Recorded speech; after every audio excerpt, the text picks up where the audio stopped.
നമസ്തേ. India പോലുള്ള മതേതര ജനാധിപത്യ രാജ്യത്ത് വാക്കിലും പ്രവൃത്തിയിലും വേഷത്തിലും ഭക്ഷണത്തിലും രാഷ്ട്രീയത്തിലുമെല്ലാം നിങ്ങൾ മതം കലർത്തിയിട്ട് മറ്റുള്ളവർ മതേതരന്മാരായി ജീവിച്ചുകൊള്ളണം എന്ന് പറയരുത്. നിങ്ങൾ എന്തിൻ്റെ പേരിലാണെങ്കിലും തീവ്രവാദികളെ ന്യായീകരിക്കുമ്പോൾ അല്ലെങ്കിൽ വെള്ളപൂശുമ്പോൾ മറുവശത്ത് ധ്രുവീകരണം ഉണ്ടാകും എന്ന് തീർച്ച. രാജ്യത്തിനെതിരായി നടക്കുന്ന തീവ്രവാദി ആക്രമണത്തെ പോലും അപലപിക്കാതെ അതിനെയും വെള്ളപൂശാനും അതിന്റെ പേരിൽ ഗൂഢാലോചന പ്രചരിപ്പിക്കാനും നിൽക്കുമ്പോൾ ഓർത്തോ, ഇന്നലെ വരെ മതേതരമായി ചിന്തിച്ചവർ പോലും മാറി ചിന്തിക്കുകയാണ്. നിങ്ങൾ അവരെ കൊണ്ടത് നിർബന്ധിച്ചു ചെയ്യിക്കുകയാണ്. ആരെങ്കിലും എന്തെങ്കിലും എവിടെയെങ്കിലും ചെയ്താൽ എല്ലാവരെയും അതിന്റെ പേരിൽ ചാപ്പ കുത്തരുത് എന്ന ക്ലീഷേ ഡയലോഗ് ഇപ്പോൾ കോമഡിയാകുന്നതിന്റെ കാരണം നിങ്ങൾ ഒരു ഭീകരതയെയും തള്ളിപ്പറയില്ല എന്നത് തന്നെയാണ്. നിങ്ങളുടെ കുറ്റകരമായ മൗനം കൊണ്ട് തന്നെ നിങ്ങൾ അതിനെ പിന്തുണയ്ക്കുന്നവർ ആണെന്ന് മറ്റുള്ളവർക്ക് മനസ്സിലാകും.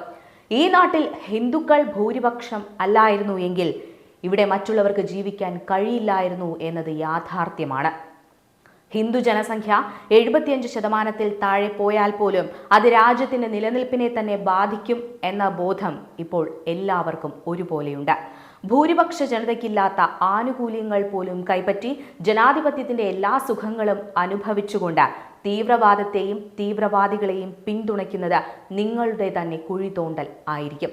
ഭൂരിപക്ഷ ജനതയുടെ സഹിഷ്ണുത അവരുടെ ദൗർബല്യം അല്ല എന്നോർക്കുന്നത് നന്നായിരിക്കും.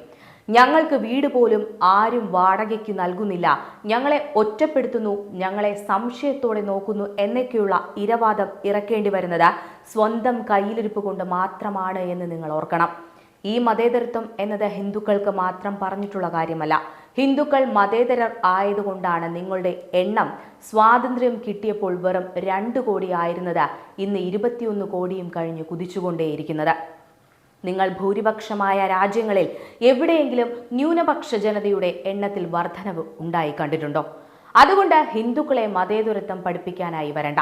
മതരാഷ്ട്രമുണ്ടാക്കാനും തീവ്രവാദികൾക്ക് ജയ് വിളിക്കാനും ഒക്കെ പോയാൽ തിരിച്ചടി അതിഭീകരമായിരിക്കും. ലോകത്ത് ഇത്രയും സഹിഷ്ണുതയുള്ള ജനത വേറെ എവിടെയുണ്ട്? അവരെ കൂടെ നിങ്ങൾ തീവ്രമായി ചിന്തിക്കാൻ പ്രേരിപ്പിക്കുന്നു. മതഭ്രാന്തില്ലാതെ ജീവിച്ചാൽ ഇന്ത്യ അതിസുന്ദരമായൊരു സ്ഥലമാണ്. ഇന്ത്യയിൽ ഇല്ലാത്തതായി എന്താണുള്ളത്? നിങ്ങൾക്ക് സമാധാനവും മികച്ച ജീവിത സാഹചര്യവുമാണോ വേണ്ടത്? അതോ ഗാസയിലേതുപോലെ പുഴുത്ത് ജീവിക്കാനാണോ നിങ്ങളുടെ താല്പര്യം? 2 ഓപ്ഷനുകൾ നിങ്ങളുടെ മുന്നിലുണ്ട്. ഇസ്ലാമിക രാജ്യങ്ങൾ പോലും തള്ളിപ്പറയുന്ന തീവ്രവാദികൾക്ക് വേണ്ടി നിങ്ങൾ തെരുവിലിറങ്ങുമ്പോൾ, രാജ്യത്തിനെതിരായ ഭീകരാക്രമണങ്ങളെ വെള്ളപൂശാൻ നോക്കുമ്പോൾ, തീവ്രവാദികളെ തള്ളിപ്പറയാൻ നിങ്ങൾ തയ്യാറാകാതെ വരുമ്പോൾ മറുവശത്ത് എന്ത് സംഭവിക്കുമെന്ന് ചിന്തിക്കാനുള്ള കഴിവ് നിങ്ങൾക്കില്ലേ? നിങ്ങളായിട്ട് ഇവിടെ ധ്രുവീകരണം ഉണ്ടാക്കുകയാണ്.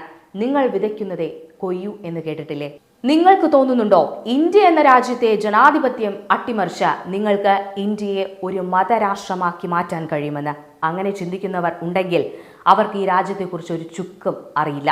BJPയെ എതിർക്കുന്നതിന്റെ പേരിൽ നിങ്ങൾ നടത്തുന്ന ഇന്ത്യക്കെതിരെയുള്ള പ്രവർത്തനങ്ങളും തീവ്രവാദ പിന്തുണയുമൊക്കെ ആരും ശ്രദ്ധിക്കുന്നില്ല എന്നാണോ കരുതുന്നത്? തിരിച്ചടിക്ക് ഒരു ദാക്ഷിണ്യവും കാണില്ല. മര്യാദയ്ക്കാണെങ്കിൽ ഇന്ത്യ ജീവിക്കാൻ ഏറ്റവും സുന്ദരമായ രാജ്യമാണ്. അടുത്ത 10 വർഷത്തിനുള്ളിൽ രാജ്യത്തിന്റെ മുഖച്ഛായ തന്നെ മാറും. എല്ലാവരെയും മുഖ്യധാരയിലേക്ക് കൊണ്ടുവരാൻ ആണ് സബ്കാ സാത്ത് സബ്കാ വികാസ് എന്നൊക്കെ പറഞ്ഞ് ഒരു വിവേചനവും കൂടാതെ എല്ലാ പദ്ധതികളും കേന്ദ്ര സർക്കാർ നടപ്പിലാക്കി വരുന്നത്. നിങ്ങൾക്കിതിലൊന്നും താല്പര്യമില്ലേ? 5 നേരം മതം പുഴുങ്ങി തിന്നാൽ മതിയോ? ഇന്ത്യയുടെ സാമ്പത്തിക വളർച്ച അതിവേഗത്തിലാണ് നടക്കുന്നത്. അതിനൊപ്പം നിന്നാൽ രാജ്യം വികസിക്കുന്നതിനൊപ്പം നിങ്ങളുടെ വ്യക്തിപരമായ ജീവിതത്തിലും നേട്ടമുണ്ടാക്കാൻ കഴിയും. ഇനി അതല്ല, ഇന്ത്യയെ മതരാഷ്ട്രമാക്കാനും ഭീകരതയ്ക്ക് വെള്ളപൂശാനും നിന്നാൽ ഗാസയിലെ ജനങ്ങളെപ്പോലെ പുഴുത്തു ചാകേണ്ടി വരും. എന്ത് വേണമെന്ന് നിങ്ങൾക്ക് തീരുമാനിക്കാം.